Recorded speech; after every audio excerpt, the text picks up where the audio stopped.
اعوذ باللہ من الشیطان الرجیم بسم اللہ الرحمن الرحیم ویوم، اور جس دن نحشرہم، ہم اکٹھا کریں گے ان کو جمیعاً، سب کے سب کو۔ وہ کون سا دن ہے؟ قیامت کا دن۔ اللہ فرماتے ہیں قیامت کے دن ہم سب کو جمع کریں گے۔ ثم نقول، پھر ہم کہیں گے للذین، ان لوگوں کے لیے اشرکوا، جنہوں نے شرک کیا، ان سے کہیں گے مکانکم، کہ تم اپنی جگہ پہ رہو، انتم، تم بھی، وشرکاؤکم، اور تمہارے شریک بھی، یعنی جن کی وہ عبادت کرتے تھے، یا جیسے کہ مثال کے طور پہ بتوں کی جو عبادت کرتے تھے، تو اللہ تعالیٰ ان کا معاملہ یہ فرمائیں گے کہ جو شرک کرتے تھے، جو یہ کہتے تھے ہمارے بت جو ہیں وہ اللہ کے ہاں سفارش کریں گے، یہ ہمیں بچا لیں گے، تو اللہ تعالیٰ فرماتے ہیں ان کو اور ان کے شریکوں کو ایک جگہ پہ ٹھہرا دیا جائے گا۔ فَزَيَّلْنَا بَيْنَهُمْ، اللہ فرماتے ہیں پھر ہم جدائی ڈال دیں گے ان کے درمیان جدائی ڈال دیں گے۔ کن کے درمیان؟ ان کے اور ان کے جن کی وہ عبادت کرتے تھے۔ اللہ فرماتے ہیں وَقَالَ شُرَكَاؤُهُمْ، اور کہیں گے ان کے شریک کون سے؟ جن کی وہ عبادت کرتے رہے، مثال کے طور پر جن مورتیوں کی وہ عبادت کرتے رہے، وہ کہیں گے، مورتیاں کہیں گی ما کنتم ایانا تعبدون، تم تو ہماری بندگی نہیں کرتے تھے، تم تو ہماری عبادت نہیں کرتے تھے۔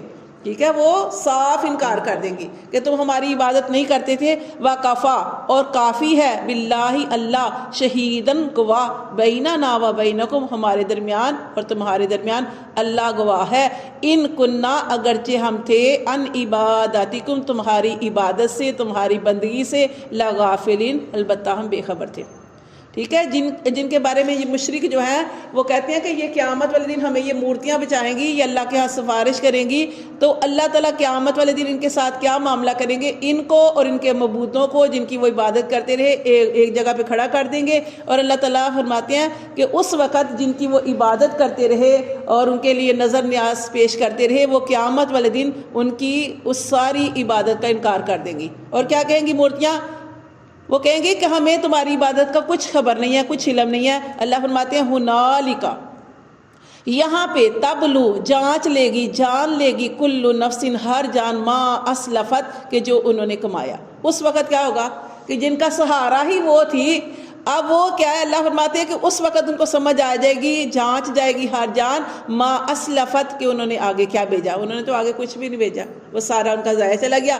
اللہ فرماتے ہیں وَرُدُّوا، اور وہ لٹائے جائیں گے، إِلَى اللَّهِ مَوْلَهُمْ، اپنے رب کی طرف پھر لٹا دیے جائیں گے، یعنی اب انہیں کوئی آس، کوئی امید ان سے نہیں رہے گی، اب کس کی طرف جائیں گے؟ اپنے رب کی طرف۔ لیکن اللہ فرماتے ہیں مولاہم الحق، کی حق جو سچا مولا ہے اس کی طرف لٹائے جائیں گے۔ وَدَلَّ عَنْهُمْ مَا كَانُوا يَفْتَرُونَ، اور سب کچھ گم ہو جائے گا جس کے بارے میں وہ جھوٹ گڑتے رہے۔ جھوٹ تھے نا، اللہ تعالیٰ نے تو قرآن نازل کیا، اللہ نے جو کتابیں نازل کی، اللہ نے تو رسول بھیجے اور ان کو سمجھانے کے لیے، لیکن یہ شرک کرتے رہے۔ اللہ فرماتے ہیں اس وقت ان کو سمجھ آئے گی کہ انہوں نے اپنی زندگی کو ضائع کر دیا۔ اللہ فرماتے ہیں کل، ان مشرکوں سے پوچھو، نبی پاک صلی اللہ علیہ وسلم سے کہا جا رہا ہے کہ ان مشرکوں سے پوچھو، کل من یرزقکم، کون تمہیں رزق دیتا ہے، من السماء، آسمان سے، والارض، اور زمین سے، ام من یملک السمع، یا کون مالک ہے تمہارے کانوں کا، والابصار، اور تمہاری آنکھوں کا، وَمَن يَخْرُجُ الْحَيَّ، اور کون ہے جو نکالتا ہے زندہ، من المیت، مردہ سے، کون ہے جو نکالتا ہے زندہ کو مردہ سے، وَيُخْرِجُ الْمَيِّتَ، اور کون ہے جو نکالتا ہے مردہ کو، من الحی، زندہ سے۔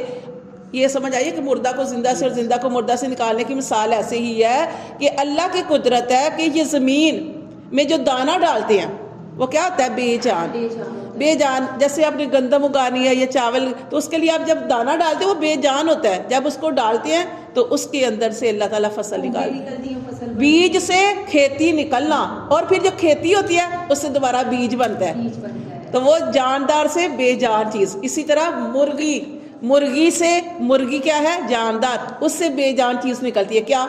انڈا، اور انڈے سے پھر بچہ نکلتا ہے۔ کون کرتا ہے؟ اللہ کہتے کون ہے؟ سوچو، غور تو کرو، کون ہے جو مردہ سے زندہ کو اور زندہ کو مردہ سے نکالتا ہے؟ اللہ فرماتے ہیں وَمَن يُدَبِّرُ الْأَمْرَ، اور کون ہے جو کاموں کی تدبیر کرتا ہے؟ تو اللہ تعالیٰ فرماتے ہیں فَسَيَقُولُونَ اللَّهُ، تو وہ جلد ہی کہہ دیں گے کہ اللہ کرتا ہے، ان کو بھی پتہ ہے کوئی اور نہیں کر سکتا، وہ کہیں گے اللہ کرتا ہے۔ فقل تو آپ صلی اللہ علیہ وسلم پھر ان سے کہہ دینا افلا تتقون پھر تم کیوں نہیں ڈرتے اس اللہ سے. فذالکم اللہ یہ ہے تمہارا اللہ، ربکم الحق یہ تمہارا سچا رب ہے. فماذا بعد الحق تو کیا ہے حق کے بعد الا الضلال مگر گمراہی. تمہیں حق کی سمجھ آ گئی کہ یہ سارے کام اللہ کرتا ہے، سب کچھ کرنے کا اختیار اللہ رکھتا ہے، سب پہ قادر اللہ ہے، تو پھر حق کو چھوڑ کے گمراہی کی طرف کیوں جاتے ہو؟ فَأَنَّا تُصْرَفُونَ تم کہاں بہہ کے جا رہے ہو. ٹھیک ہے، یہ غور و فکر کرنے والی آیات ہیں کہ اللہ کو چھوڑ کے کسی اور کی طرف جانا گمراہی ہے. اللہ فرماتے تم کہاں بہہ کے جاتے ہو. کذالک اسی طرح حقت اللہ فرماتے اسی طرح سچی ہو گئی کلمات بات ربی کا تیرے رب کی الذین ان لوگوں پر فسقوا جو نافرمان تھے انہم لا یؤمنون اللہ فرماتے وہ کبھی ایمان نہیں لائیں گے. ان کے سامنے آپ جتنی مرضی مثالیں بیان کر لو، جو کچھ مرضی ان کو سمجھا دو، اللہ فرماتے ہیں وہ کیونکہ قرآن تو بھی اللہ تعالیٰ نے کھول کھول کے نازل کیا ہے، اللہ فرماتے ہیں کہ یہ کبھی بھی ایمان نہیں لائیں گے. اللہ کی بات ان لوگوں کے بارے میں سچی ثابت ہو گئی. قل کہہ دیجیے حل من شرکائکم کیا تمہارے شریکوں میں سے کوئی ایسا ہے من یبدأ الخلق جو ابتدا کرے مخلوق کی. کوئی ایسا ہے کہ دنیا ختم ہو گئی ہو دوبارہ سے مخلوق کو پیدا کرے، ثم یعیدہ پھر ان کو پھر دوبارہ ان کا اعادہ کرے، جیسے اللہ تعالیٰ قیامت والے دن کریں گے. ابھی ہم زندہ ہیں، مر جائیں گے، پھر اللہ تبارک و تعالیٰ دوبارہ جو ہے وہ ہمیں اٹھنے کو حکم دیں گے اور قبروں سے سارے ہی نکل آئیں گے. اللہ فرماتے کون ہے تمہارے شریکوں میں سے جو ایسا کرے مخلوق کی ابتدا کرے، مر جائیں پھر ان کو زندہ کرے. قل اللہ تو کہہ دیجیے آپ صلی اللہ علیہ وسلم خود ہی کہہ دیجیے کہ اللہ ہی کرتا ہے. کیا کرتا ہے؟ یبدأ الخلق اللہ ہی ابتدا کرتا ہے مخلوق کی، ثم یعیدہ پھر اللہ ہی دوبارہ اٹھائے گا. فأنا توفقون اللہ فرماتے ہیں پھر کس طرف تم بہہ کے جا رہے ہو. سب چیزوں کی سمجھ ہے کس طرف تم بہہ کے جا رہے ہو. قل کہہ دیجیے حل کیا من شرکائکم تمہارے شریکوں میں سے من یہدی کوئی ایسا ہے جو راہ دکھائے الی الحق حق کی، کوئی ایسا ہے جو حق کی راہ دکھائے. قل اللہ کہہ دیجئے کہ اللہ یہدی اللہ ہی راہ دکھاتا ہے للحق کی حق کی. افمن یہدی اللہ فرماتے ہیں تو کیا بلا وہ جو راہ دکھاتا ہے، کون؟ اللہ، کیا وہ جو راہ دکھاتا ہے الی الحق کی حق کی احق وہ زیادہ حق رکھتا ہے ان یتبع کہ اس کی پیروی کی جائے. ٹھیک ہے نا، جو راہ دکھاتا ہے اس کی پیروی کرنی چاہیے. امن لا یہدی امن لا یا وہ جو نہیں یا ہدی جو نہیں راہ دکھاتا الا ان یہدا مگر یہ کہ اس کو بھی راہ دکھائی گئی، وہ خود نہیں راہ دکھا سکتا مگر یہ کہ اس کو بھی راہ دکھائی گئی.